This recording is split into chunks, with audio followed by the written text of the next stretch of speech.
이번 중동 전쟁의 진짜 승자가 누구냐고요? 미국, 이스라엘? 아니면 이란? 아휴, 아직도 눈치가 그렇게 없으셔서 어떡합니까?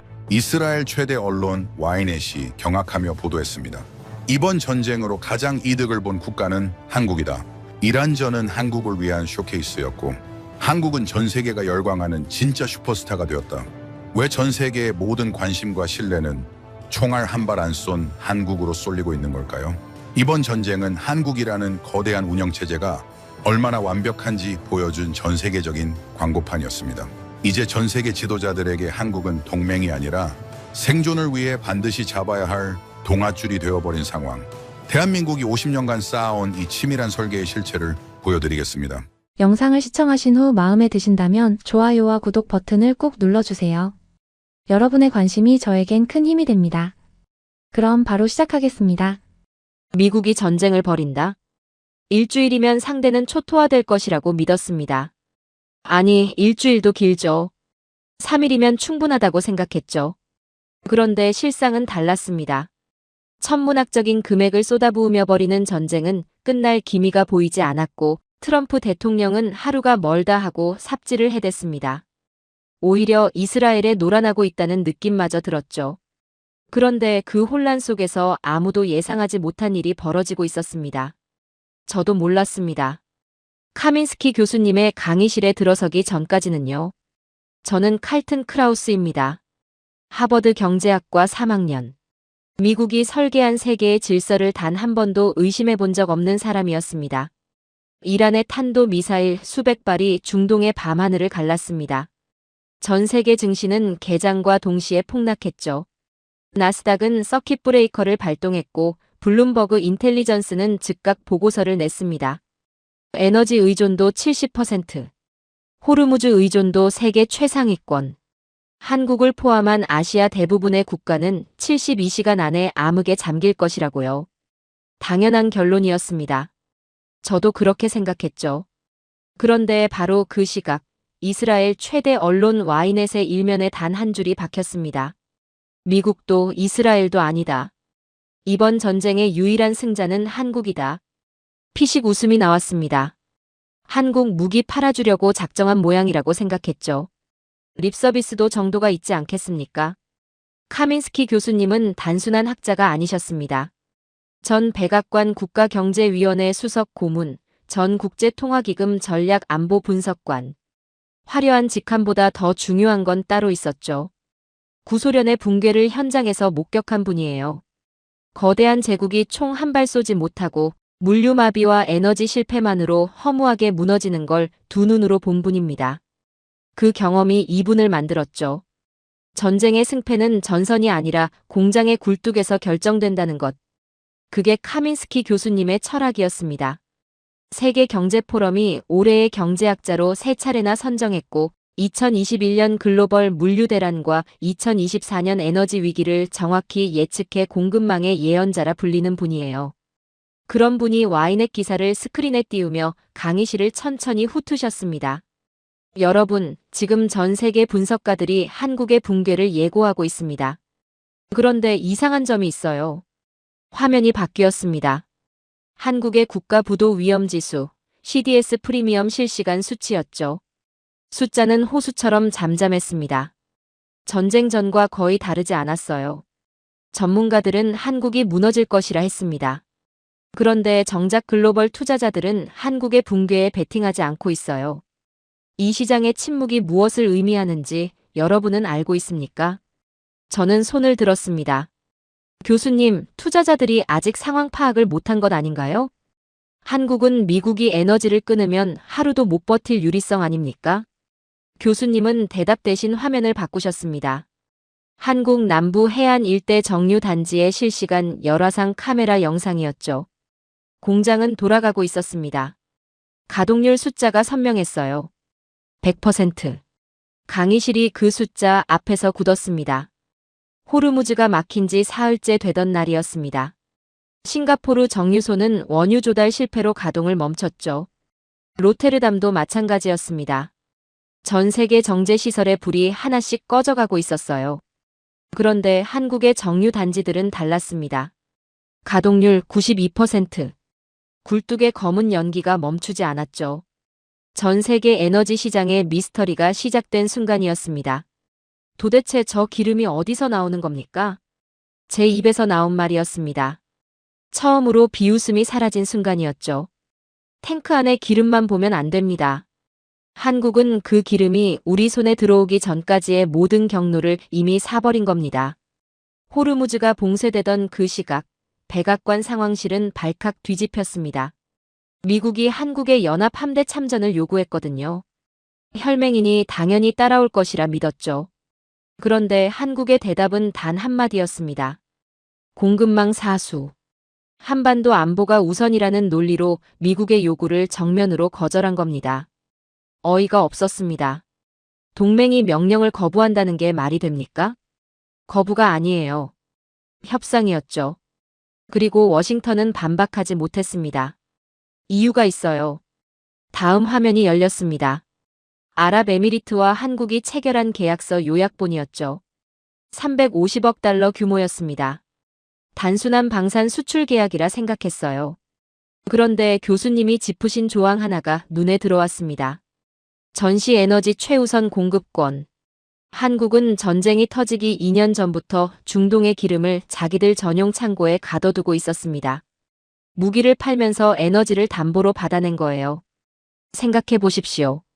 총을 팔면서 그 총의 탄약을 먼저 확보해 둔 겁니다. 이게 단순한 방산 수출로 보입니까? 강의실 안의 공기가 달라졌습니다. 아무도 말이 없었죠. 그리고 교수님이 다음으로 꺼낸 이야기가 강의실을 완전히 얼어붙게 만들었습니다. 호르무즈에 갇혀 재물이 될 줄 알았던 한국 선박 26척이 있었죠. 미 해군의 호위도 없이 조용히 자취를 감췄습니다. 한국 해수부가 독자적인 위성 관제 시스템으로 미군도 파악하지 못한 수로를 뚫고 빠져나간 겁니다. 어느 나라도 요청하지 않았고 어느 나라도 허락하지 않았어요. 한국 혼자서 해낸 일이었습니다. 그리고 바로 그 시각 아랍에미리트 상공에서는 한국의 천공포대가 이란 미사일의 궤적을 실시간으로 추적하고 있었습니다. 한국은 참전하지 않았어요.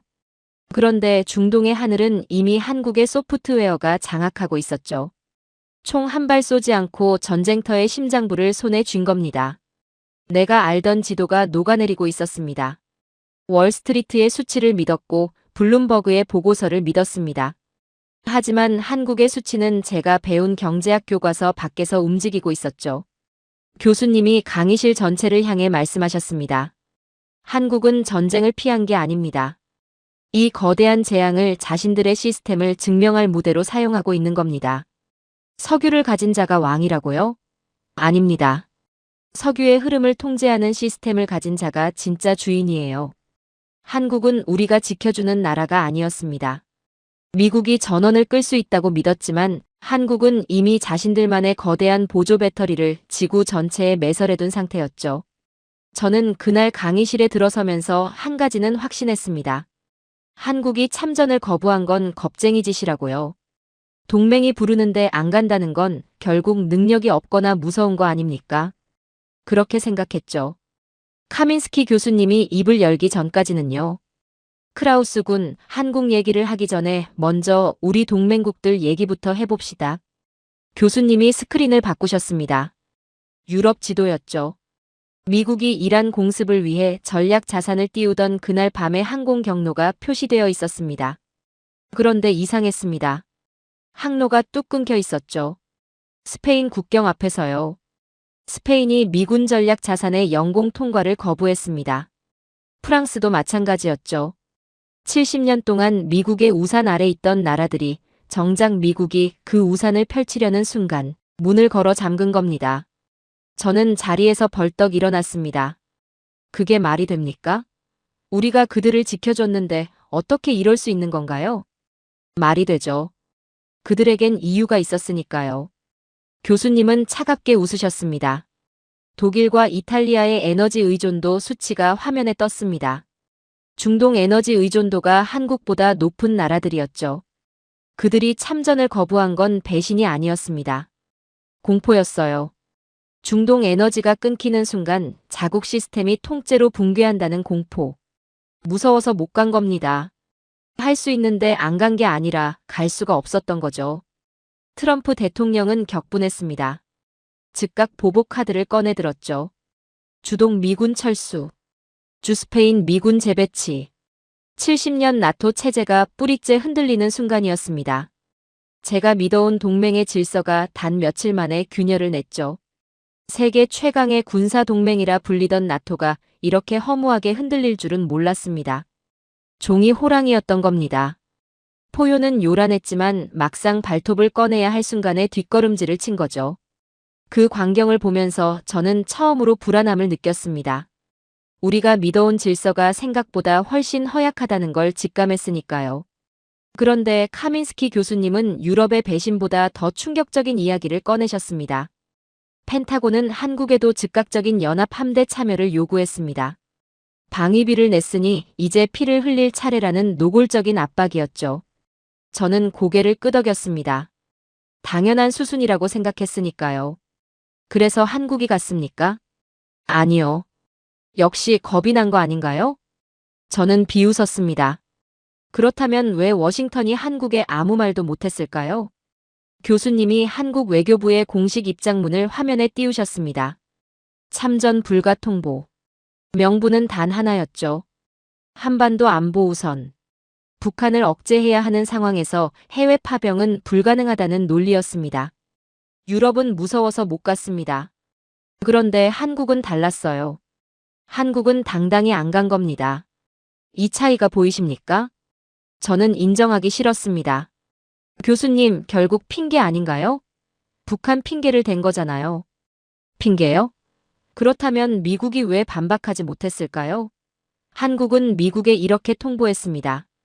우리가 참전에 군사력을 소모하는 것보다 전 세계가 필요로 하는 반도체와 무기를 끊김없이 생산하는 것이 동맹의 승리에 훨씬 큰 이득이라고요. 워싱턴은 이 논리를 반박하지 못했습니다. 반박할 수가 없었죠. 한국의 반도체와 무기가 없으면 미국의 전쟁 자체가 흔들리는 구조였으니까요. 동맹을 지켜줘야 할 나라가 오히려 동맹의 전쟁을 지탱하고 있었던 겁니다. 이게 말이 됩니까? 그런데 이게 현실이었죠. 저는 자리를 박차고 일어났습니다. 교수님, 한국은 배신자입니다. 일본처럼 충직하게 동맹에 순응해야 하는 것 아닙니까? 교수님이 차갑게 웃으셨습니다. 순응이요? 순응은 약자들이 하는 겁니다. 한국은 지금 순응이 아니라 리드를 하고 있어요. 그리고 자네가 말한 일본을 한번 보죠. 그때 스크린에 놀라운 장면이 떴습니다. 유럽 기지를 거부당한 미군 수송기들의 이동 경로였죠. 그 수송기들이 향한 곳은 한국이 중동 인근에 미리 확보해둔 독자적 물류 거점이었습니다. 미국의 군용기가 한국의 창고를 빌린 겁니다. 동맹이 보호해줘야 할 나라의 창고를요. 저는 그 화면을 보면서 말문이 막혔습니다. 지켜줘야 할 나라가 오히려 지켜주는 나라의 길을 열어주고 있었으니까요.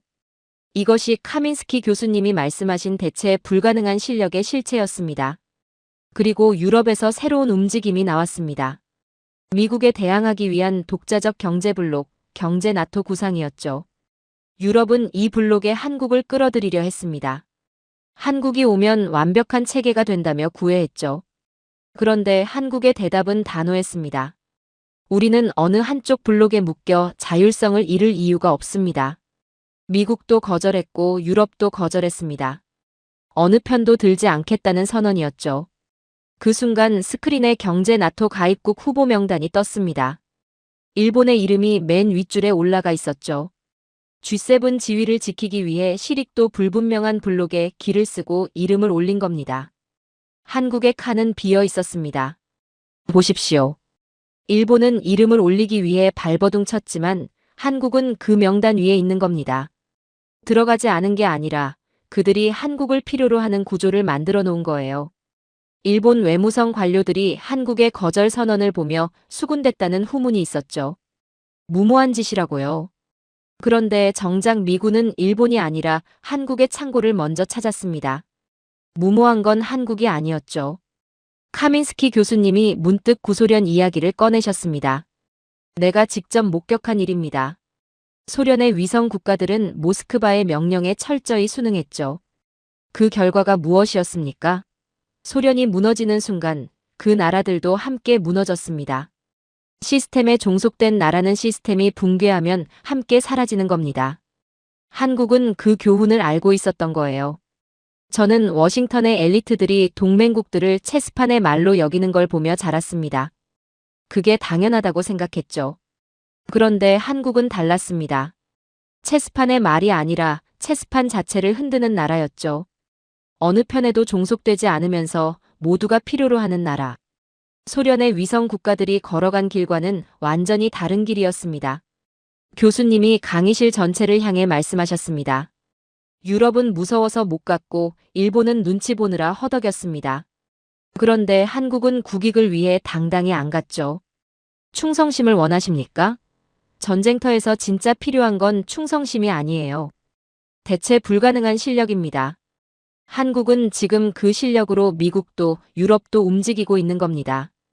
한국은 미국이 휘두르는 칼이 아니었습니다. 스스로 언제 어디를 벨지 결정하는 나라였죠. 누구와 손잡을지 스스로 선택하는 나라였습니다.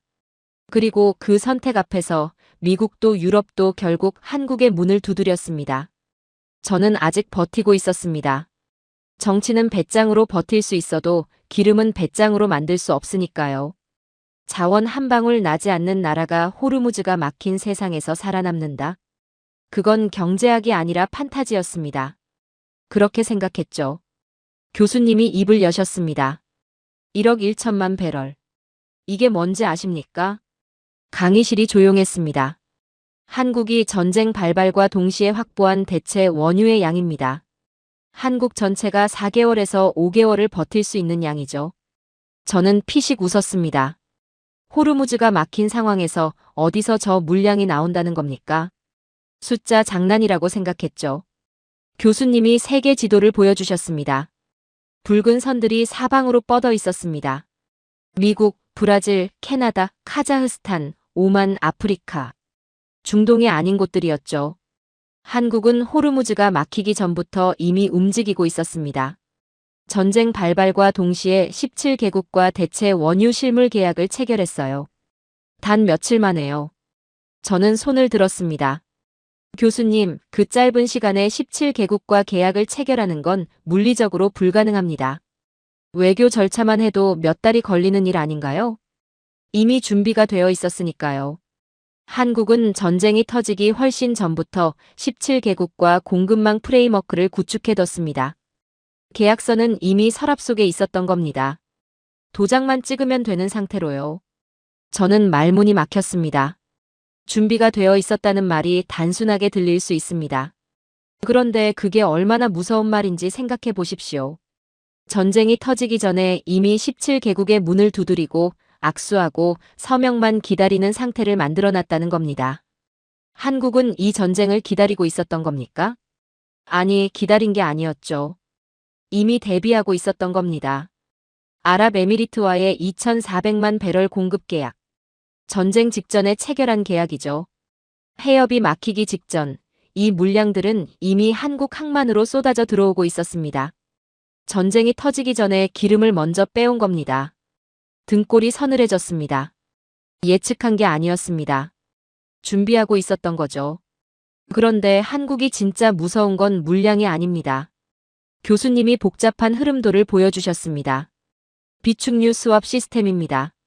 단순히 창고에 기름을 쌓아두는 게 아니에요. 정부가 국가 비축류를 정유사에 먼저 빌려주고 대체 원유가 도착하면 그때 채워 넣는 방식입니다. 에너지를 금융처럼 운영한 거죠. 기름을 현금처럼 굴린 겁니다. 이해하는 순간 소름이 돋았습니다. 공장이 멈출 위기에 처한 순간 정부가 비축류를 즉각 수열해 가동률을 유지하고 그 사이 대체 원유선이 도착해 창고를 채우는 구조였죠. 공백이 없었습니다. 단 하루도 단 한 시간도요. 마치 심장이 멈추려는 순간 보조심장이 즉각 작동하는 것처럼요. 이건 행정이 아니었습니다. 살아있는 유기체처럼 움직이는 국가 시스템이었죠. 전 세계 정유사 가동 현황이 화면에 펼쳐졌습니다. 대부분이 붉은색이었죠. 가동 중단. 싱가포르, 유럽, 중동 인근 국가들. 전 세계 정제시설의 불이 꺼져가고 있었습니다. 그런데 한국만 달랐습니다. 푸른색이었죠. 정상 가동. 가동률 90% 이상. 로이터가 타전했습니다. 전 세계가 어둠에 잠길 때 한국의 정유 단지에서 뿜어져 나오는 불빛은 우주에서도 보일 만큼 밝았다고요. 전쟁의 영향을 받지 않는 유일한 성역이라고요. 저는 자원이 곧 권력이라 배웠습니다. 텍사스의 유전이, 중동의 유정이 세계를 움직인다고요. 그런데 한국은 유전 하나 없이 17개국의 유전을 자기 손 안에서 굴리고 있었죠. 이게 어떻게 가능한 겁니까? 크라우스 군, 배가 막히면 어떻게 물량을 이동시키냐고 생각하고 있죠? 한국 해운사들은 인공지능으로 해협 봉쇄 구역을 피하는 최단 우회 경로를 실시간으로 계산해 선단을 배치했습니다. 길이 없으면 만들어서 오는 겁니다. 자네는 텍사스 유전의 자부심을 느끼나요? 한국은 자국 영토 밖의 17개국 유전을 자국 영토처럼 쓰고 있습니다. 그게 시스템의 힘이에요. 저는 할 말을 잃었습니다. 그 뒤에 교수님이 꺼낸 이야기는 더 충격적이었죠. 한국 무역 상사 직원들의 이야기였습니다.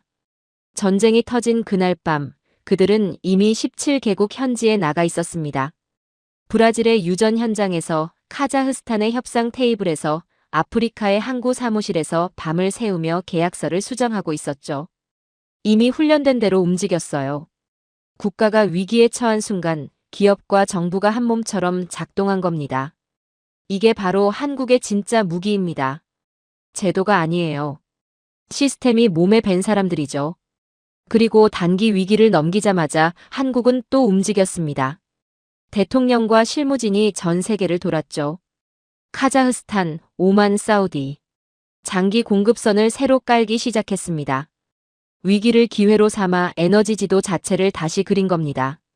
중동 하나에 묶여있던 한국이 이 전쟁을 계기로 전 세계 17개국을 자국 에너지망 안에 엮어버렸죠. 더 이상 중동이 한국의 급소가 아니었습니다. 한국이 중동의 급소가 된 겁니다. 한국의 기름을 팔지 않는 건 전 세계 정유 공급망을 스스로 끊는 행위였죠. 중동 국가들이 한국을 최우선으로 챙기는 건 자비가 아니었습니다. 실리였어요. 한국이 멈추면 자신들의 원유를 정제해줄 나라가 사라지는 겁니다. 구매자가 없어지는 게 아니라 자신들의 원유를 문명으로 바꿔줄 유일한 공장이 사라지는 거죠. 저는 경제학 교과서에서 자원 빈국의 한계를 배웠습니다. 자원이 없으면 결국 무릎을 꿇는다고요. 그런데 오늘 그 교과서가 한국이라는 거대한 저장 탱크 앞에서 불타고 있었습니다.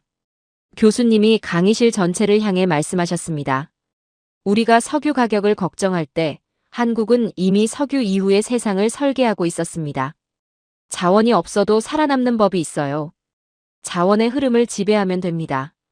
그리고 지금 그 흐름의 심장부에 한국이 있죠.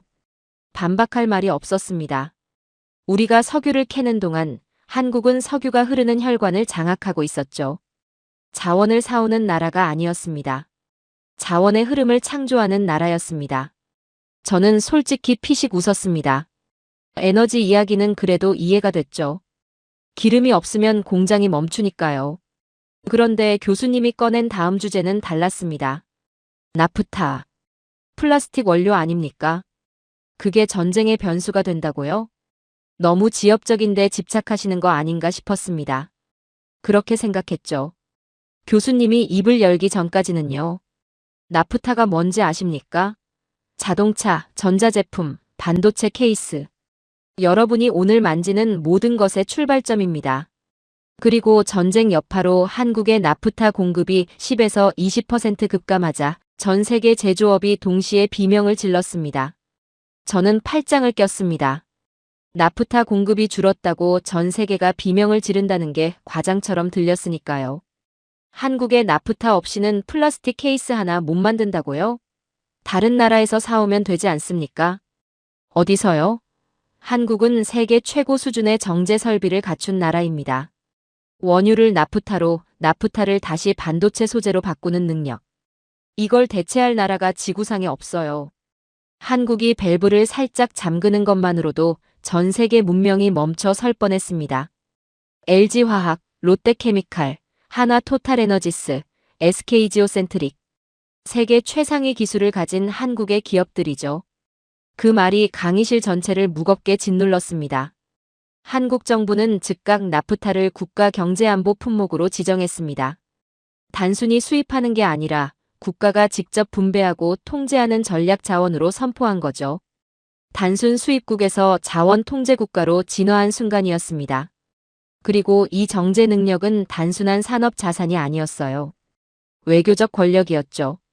한국 산업부 관리들이 워싱턴에 날아가 미 관료들 앞에 자료를 펼쳤습니다. 나프타 공급이 중단되면 전 세계 자동차 산업이 5년 전으로 퇴보할 것이라고요. 그 자리에서 미국은 아무 말도 하지 못했습니다. 반박할 수치가 없었으니까요. 한국의 공장이 멈추는 순간 미국 스스로가 가장 먼저 고통받는다는 사실을 그들도 알고 있었던 겁니다. 생각해 보십시오. 한국은 자원도 없고 땅도 좁습니다. 그런데 지구상에서 가장 정밀한 정제 설비를 갖추고 그 설비로 원유를 문명으로 바꾸는 유일한 나라가 됐습니다. 자원을 가진 나라가 아니라 자원을 가공해 문명을 만드는 나라. 이게 한국이 도달한 지점이었죠. 그런데 더 충격적인 건 따로 있었습니다. 모두가 기름값에 비명을 지를 때 한국은 조용히 다른 걸 챙기고 있었습니다. 헬륨입니다. 저는 이해가 되지 않았습니다. 풍선 띄우는 그 헬륨 말입니까? 반도체를 만들 때 반드시 필요한 가스입니다. 헬륨이 없으면 삼성과 SK의 생산 라인이 멈춥니다. 그 순간 전 세계 통신망이 흔들리죠. 한국은 전 세계가 석유에 눈이 팔린 사이 헬륨을 4개월치나 확보해뒀습니다. 에너지 위기가 첨단 산업 위기로 번지는 것을 원천 차단한 거예요. 헬륨은 LNG 처리 과정의 부산물입니다. 한국은 에너지를 처리하는 과정에서 나오는 부산물조차 전략 자원으로 관리하고 있었던 겁니다. 셰일가스가 미국의 무기라 믿었습니다.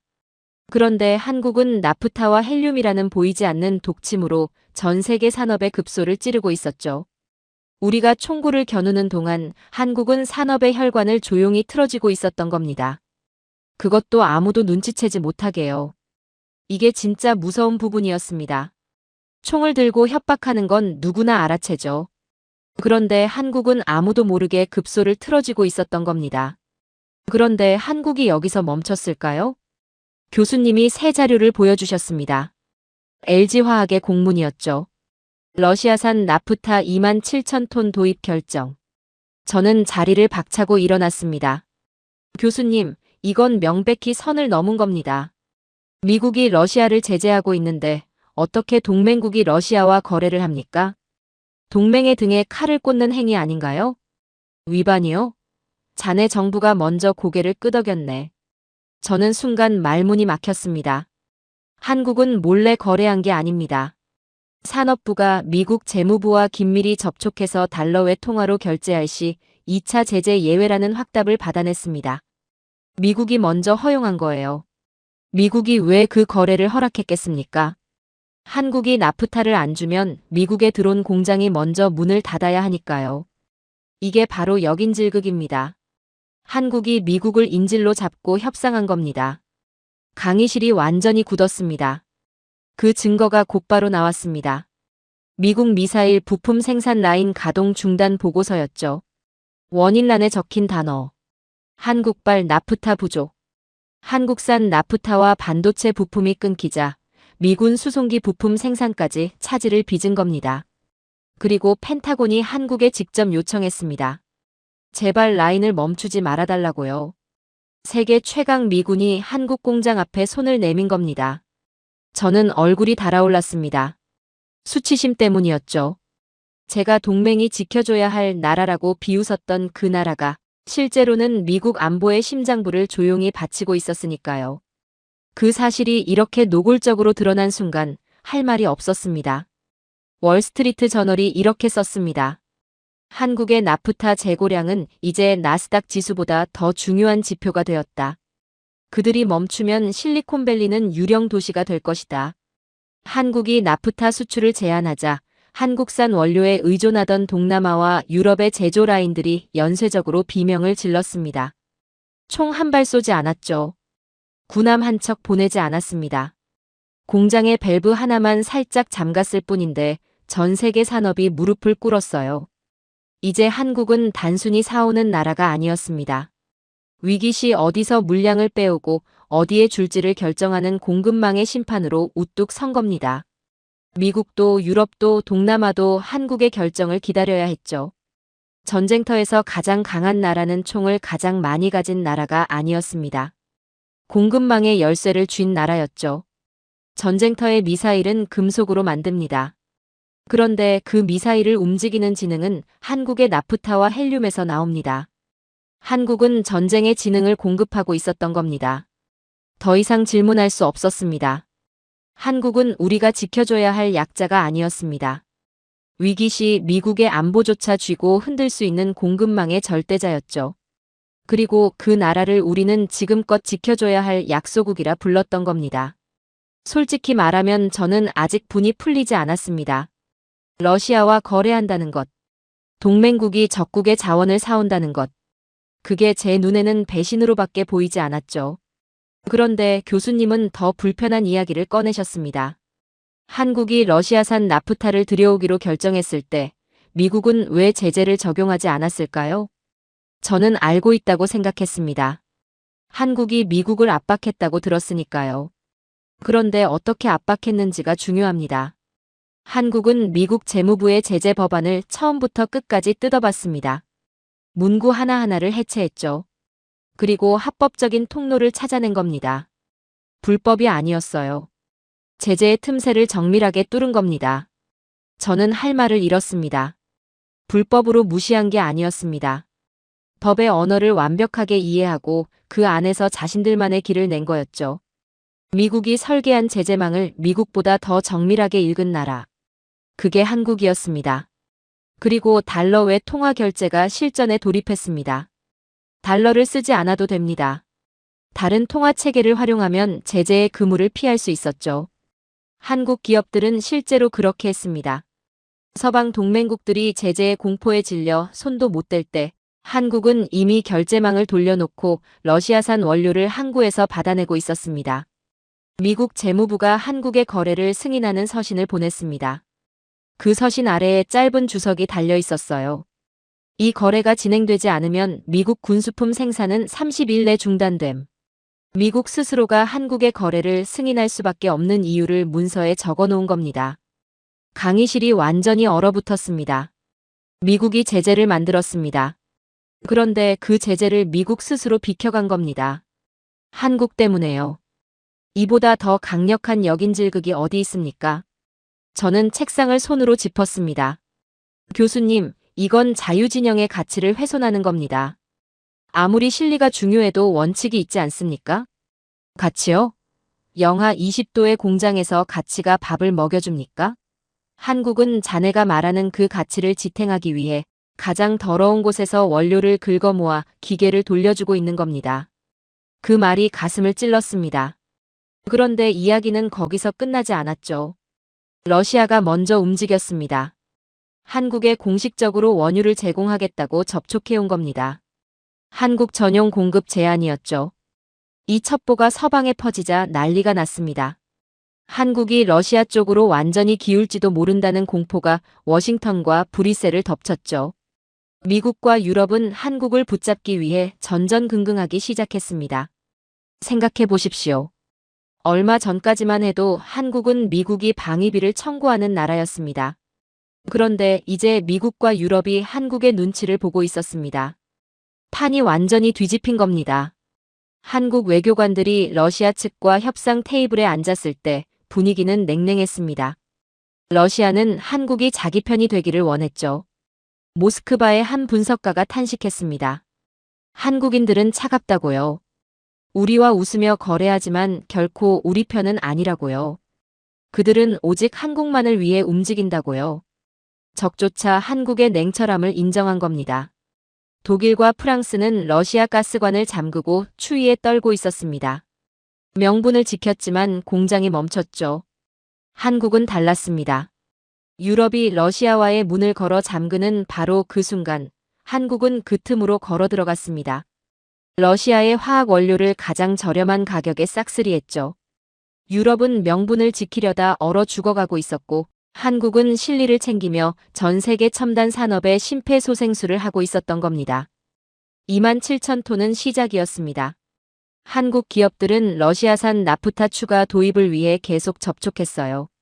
공급망의 안전판을 하나가 아니라 여러 겹으로 설치한 거죠. 그리고 이 모든 과정에서 기업과 정부는 한 몸처럼 움직였습니다. 기업이 물량을 찾아오면 정부가 미국과의 외교적 마찰을 제거했죠. 완벽한 원팀이었어요. 이게 한국의 진짜 무기였습니다. 개별 기업의 영리함이 아니었죠. 국가 전체가 하나의 생명체처럼 움직이는 시스템이었습니다. 기업이 전선에서 싸우면 정부가 후방을 지웠죠. 어느 나라도 이 속도로, 이 정밀함으로 움직이지 못했습니다. 저는 미국이 정한 선이 세계의 경계라 믿었습니다. 그 선을 넘는 건 규칙을 어기는 것이라 생각했죠.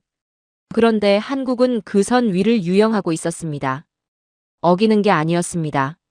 선 자체를 자기들에게 유리하게 해석하고 그 안에서 가장 넓은 공간을 만들어낸 거였죠.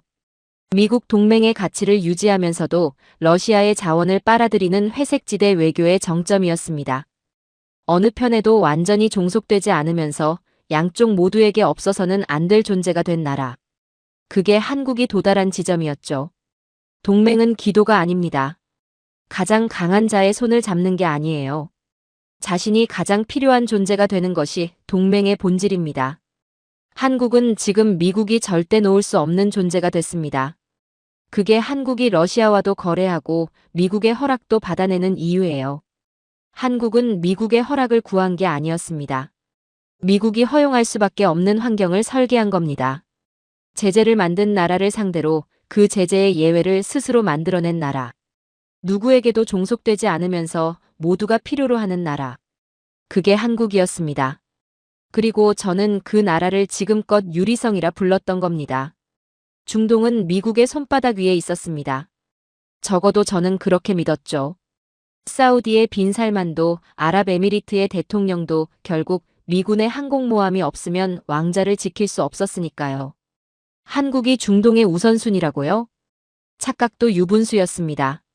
그런데 교수님이 보여주신 문서 한 장이 그 확신을 산산조각 냈습니다. 아랍어로 빼곡히 채워진 공문서였죠. 사우디, 아랍에미리트, 쿠웨이트, 카타르, 오만, 바레인. 걸프협력회의 6개국이 한국을 최우선 파트너 국가로 공식 지정한다는 내용이었습니다. 전례 없는 외교적 예우였죠. 미국도 일본도 유럽도 받지 못한 지위였어요. 저는 팔짱을 꼈습니다. 교수님, 저건 그냥 외교적 립서비스 아닙니까? 중동이 한국한테 잘 보이려고 문서 하나 써준 것 아닌가요? 립서비스요? 그렇다면 이건 어떻게 설명하시겠습니까? 다음 자료가 나왔습니다. 단순히 원유만 주는 게 아니었어요. 중동은 전쟁 중에도 한국에 필요한 원유와 LNG, 반도체용 헬륨, 그리고 농업용 요소까지 우선적으로 배정하겠다고 약속했죠. 에너지 하나가 아니라 한국 산업 전체를 살리는 패키지였습니다. 전쟁 중에 이런 확약을 받아낸 나라가 지구상에 또 있었겠습니까? 그런데 더 충격적인 건 따로 있었습니다. 호르무즈 해협의 긴장이 최고조에 달했을 때 중동 국가들이 한국 국적 선박에 대해 자국 해군력을 동원한 직간접적 보호를 제안했습니다. 저는 자리에서 벌떡 일어났습니다. 교수님, 그건 미국의 영역 아닙니까? 중동의 안보는 미국이 책임지는 겁니다. 중동 해군이 한국 배를 지켜준다고요?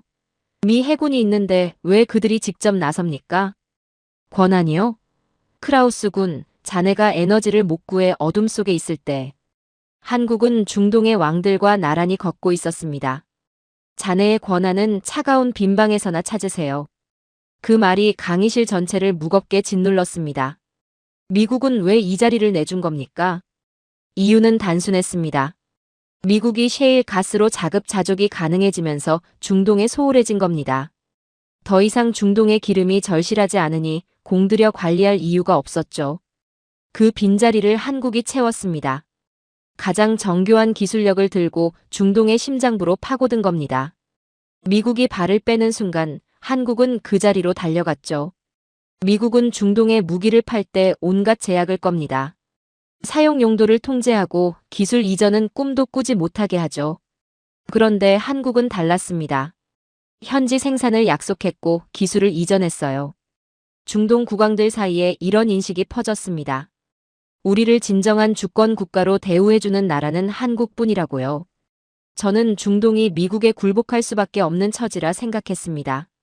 그런데 한국은 그 나라들을 왕으로 대접하며 자신들의 시스템 안으로 끌어들이고 있었죠.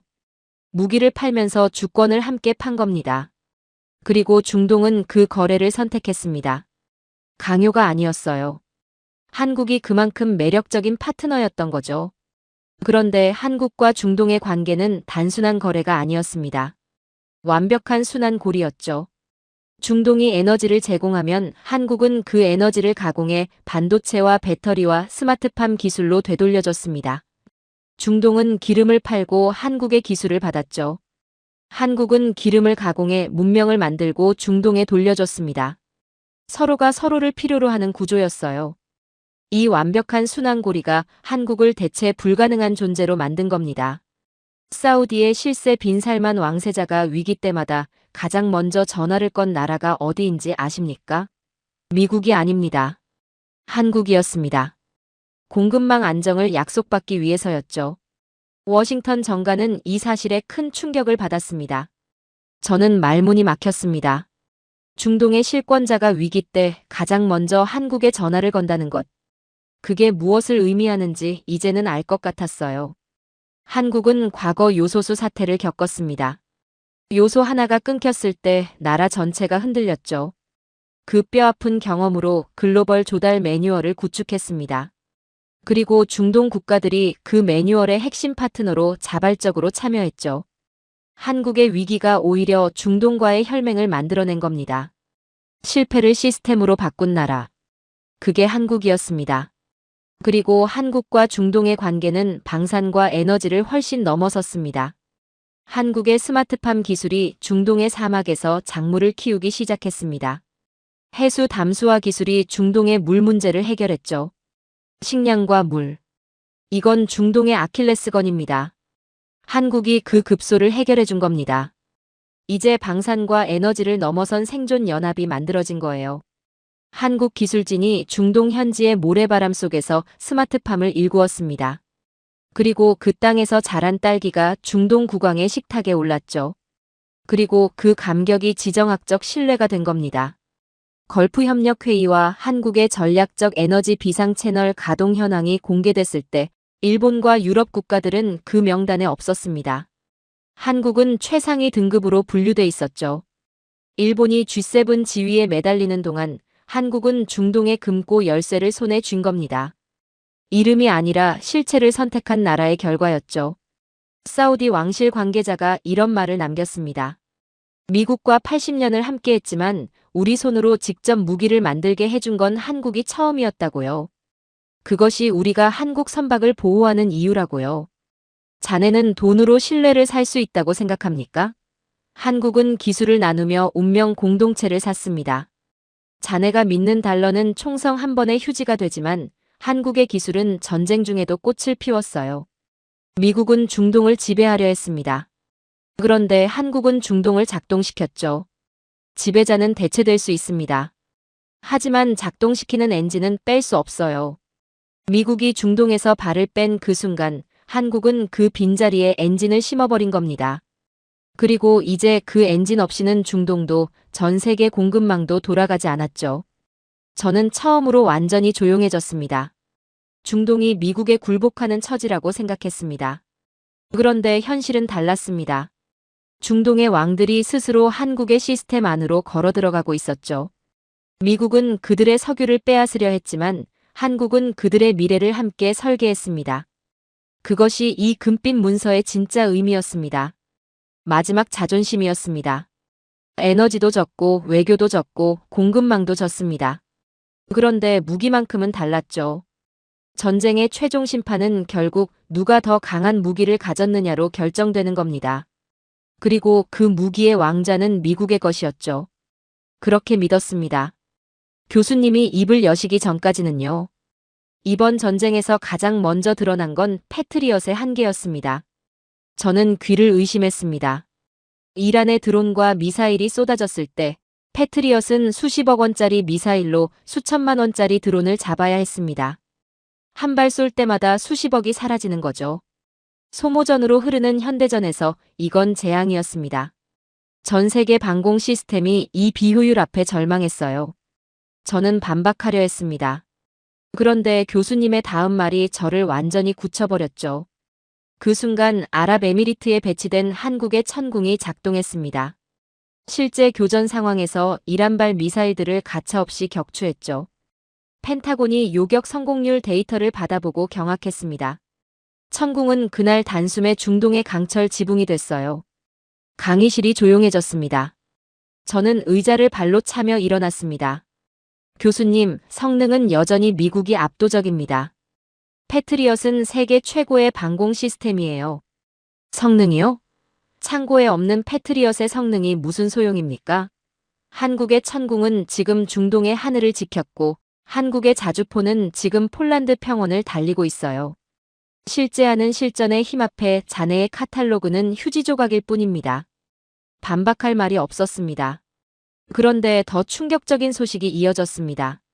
한국 무기를 도입할까 망설이던 나라들이 있었습니다. 한국 무기가 북한이라는 특수한 안보 환경 때문에 오직 실전만을 위해 만들어졌다는 걸 알면서도 미국의 눈치를 보며 결정을 미뤄왔던 나라들이었죠. 그런데 이번 중동전의 결과가 나오자 그들의 망설임이 눈 녹듯 사라졌습니다. 신뢰가 폭발했죠. 문의 전화가 폭주하기 시작했습니다. 천궁이 실제로 미사일을 잡는 걸 눈으로 확인한 순간 세상의 기준이 바뀐 겁니다. 의심이 확신으로 바뀌는데 단 하룻밤이 걸렸어요. 납기를 보십시오. 미국산 무기는 주문 후 인도까지 5년에서 10년이 걸립니다. 한국은 수개월 안에 초도 물량을 항구에 내렸어요. 전쟁터에서 미래의 무기는 현재의 패배일 뿐입니다. 폴란드와 아랍에미리트가 한국을 선택한 가장 무서운 이유가 바로 이겁니다. 그리고 KF-21이 등장했습니다. 한국형 초음속 전투기였죠. 블록 1단계임에도 압도적인 가성비와 유지보수 용이성을 선보였습니다. 중동, 유럽, 동남아 국가들이 도입 계약을 위해 줄을 섰죠. 유럽의 한 국방 관계자는 이렇게 말했습니다. 우리는 미국을 사랑하지만 우리 아이들을 지키기 위해 5년을 기다릴 수는 없다고요. 그래서 우리는 한국행 배를 기다린다고요. KF-21은 그 기다림을 보상할 완벽한 선택이라고요. 중동을 보십시오. 이라크가 28억 달러, 사우디가 32억 달러, 아랍에미리트가 35억 달러. 한국산 방공망이 중동 전체를 덮었습니다.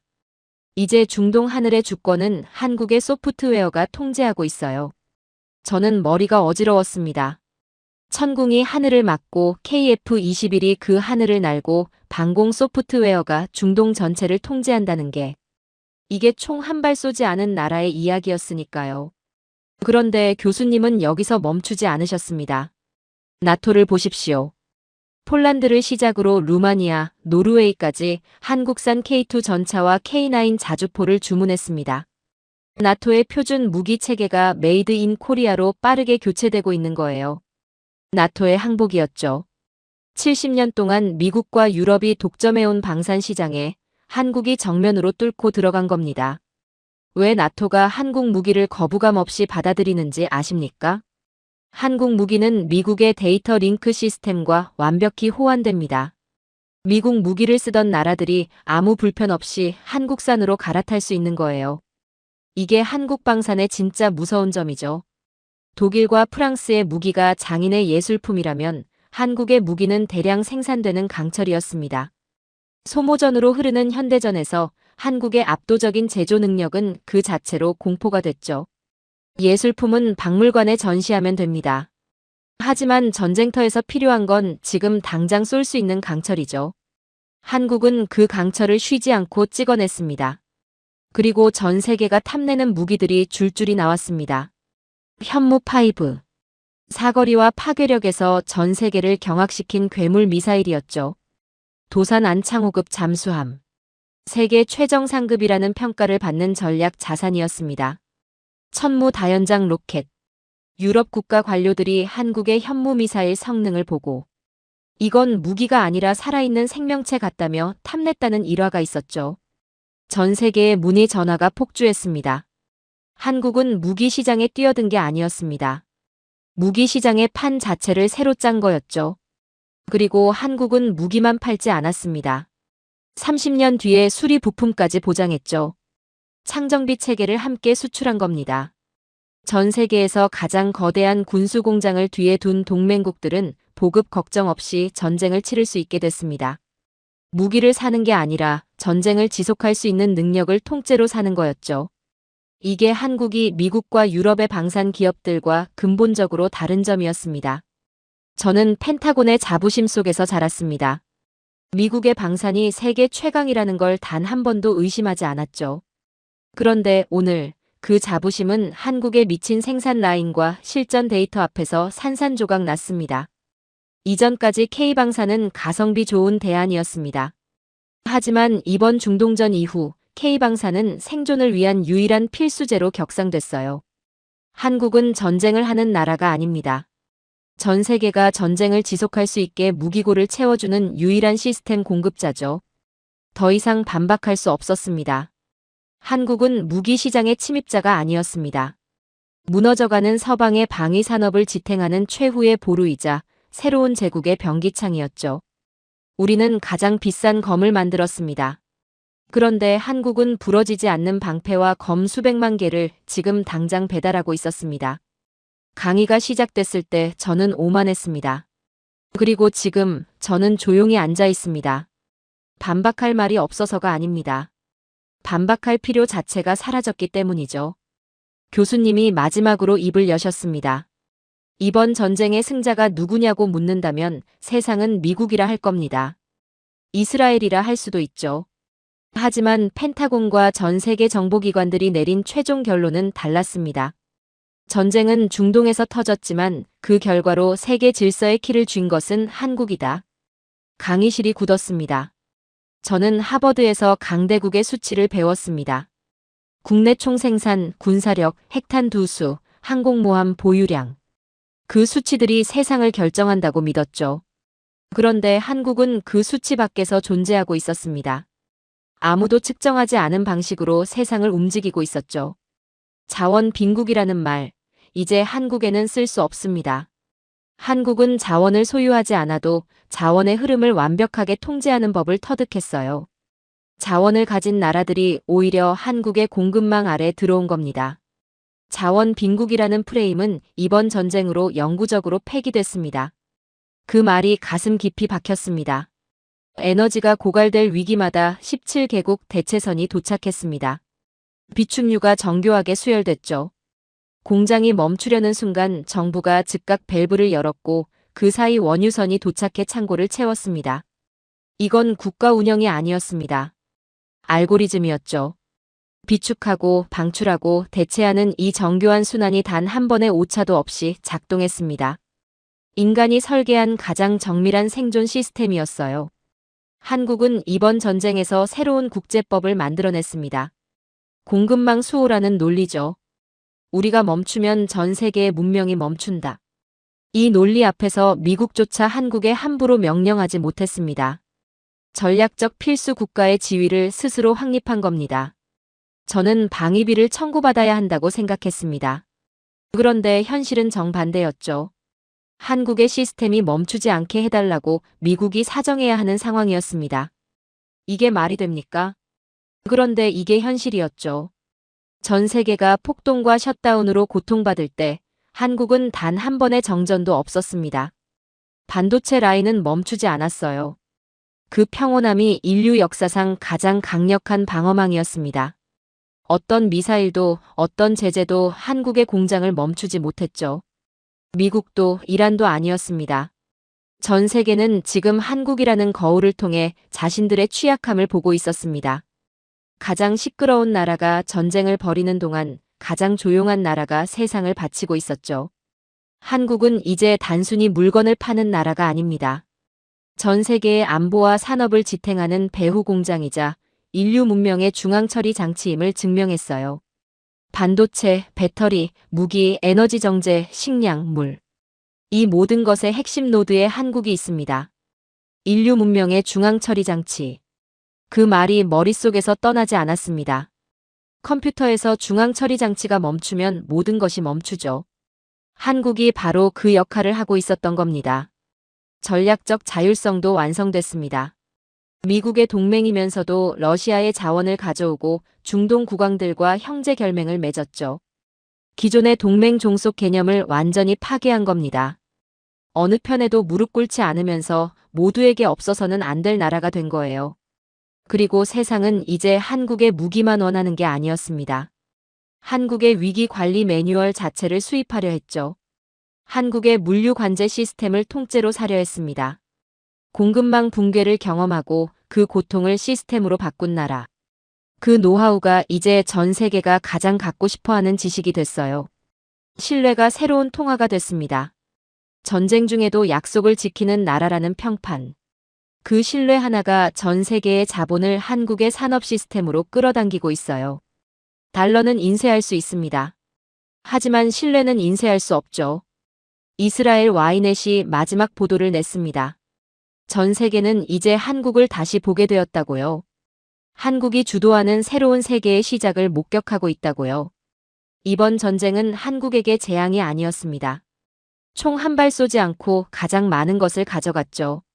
전쟁의 화염 속에서 모두가 죽음을 이야기할 때 한국은 유일하게 지속을 이야기했습니다. 그것이 한국을 다시 보게 된 진짜 이유였습니다. 교수님이 강의실 전체를 향해 마지막으로 말씀하셨습니다. 전쟁은 파괴하는 자가 아니라 문명을 작동시키는 자가 이깁니다.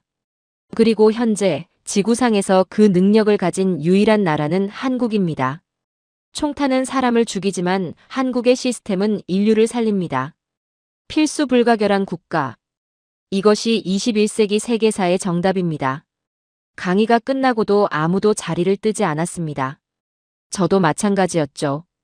제가 이 강의실에 들어올 때 가져왔던 확신들이 떠올랐습니다. 한국은 유리성이라는 확신. 미국이 없으면 사흘도 못 버틴다는 확신. 그 확신들이 지금 어디 있습니까? 흔적도 없이 사라졌죠. 그리고 그 자리에 남은 건 단 하나의 불편한 진실이었습니다. 우리가 지켜준다고 믿었던 그 나라가 실제로는 우리를 지탱하고 있었다는 것. 그것을 깨닫는 데는 단 2시간이면 충분했습니다. 오늘의 사연은 여기까지입니다. 역사는 늘 가장 시끄러운 자가 주인공인 것처럼 보였습니다. 그런데 이번만큼은 달랐죠. 세상이 혼돈에 빠진 그 순간 가장 조용하게 움직인 나라가 가장 많은 것을 가져갔습니다. 힘으로 지배하는 시대는 저물고 있었고 시스템으로 작동시키는 시대가 열리고 있었죠. 그 새로운 시대의 설계자가 누구인지 이제 세상은 알고 있었습니다. 긴 영상 시청해주셔서 감사합니다. 내일은 더 좋은 영상으로 찾아오겠습니다.